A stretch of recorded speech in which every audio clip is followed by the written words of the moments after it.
नमस्कार दोस्तों, हमारे यूट्यूब चैनल में आपका स्वागत है। आज हम आपको बहुत ही प्यारा, बहुत ही सुंदर सा दहेज गीत सुनाएंगे। यह गीत आपको कैसा लगे, जैसा भी अपनी राय कमेंट में ज़रूर देना। चुअत पसीना वाली लार बिरनाए जी, चुअत पसीना वाली लार बिरनाया बजनी जाया के हो के दुआर बिरनाया बजनी जाया के हो के दुआर बिरना। चुअत पसीना वाली लार बिरनाए जी, चुअत पसीना वाली लार बिरनाया बजनी जाया के हो के दुआर बिरनाया बजनी जाया के हो के दुआर बिरना।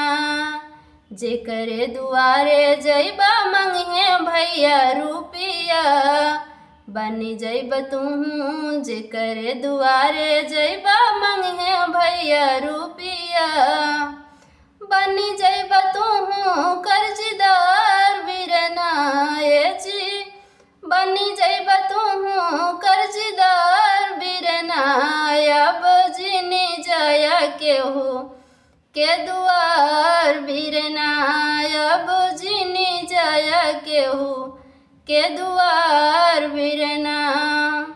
तोहरे मड़ाइया में लुकी छिपी रहबे, तोहरे लड़िकवन के झूठ काठ खइबे, तोहरे मड़ाइया में लुकी छिपी रहबे, तोहरे लड़िकवन के झूठ काठ खइबे, रखबे पगड़िया तोहार बिरनाए जी, रखबे पगड़िया तोहार बिरना।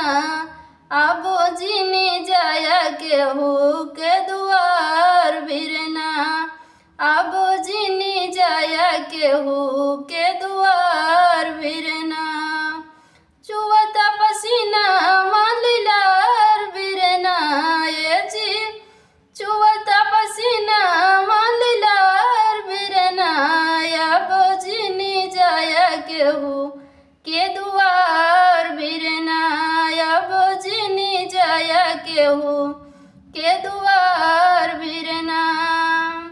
देबा नाही रुपया भैया घरे सब आई हैं, पैसा नाही देबा भैया खेता वाली खई हैं, देबा नाही रुपया भैया घरे सब आई हैं, पैसा नाही देबा भैया खेता वाली खई हैं।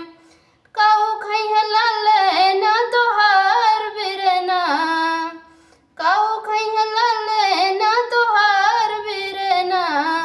आबो जिनी जाया के हो के दुआर बिरना, आबो जिनी जाया के हो के दुआर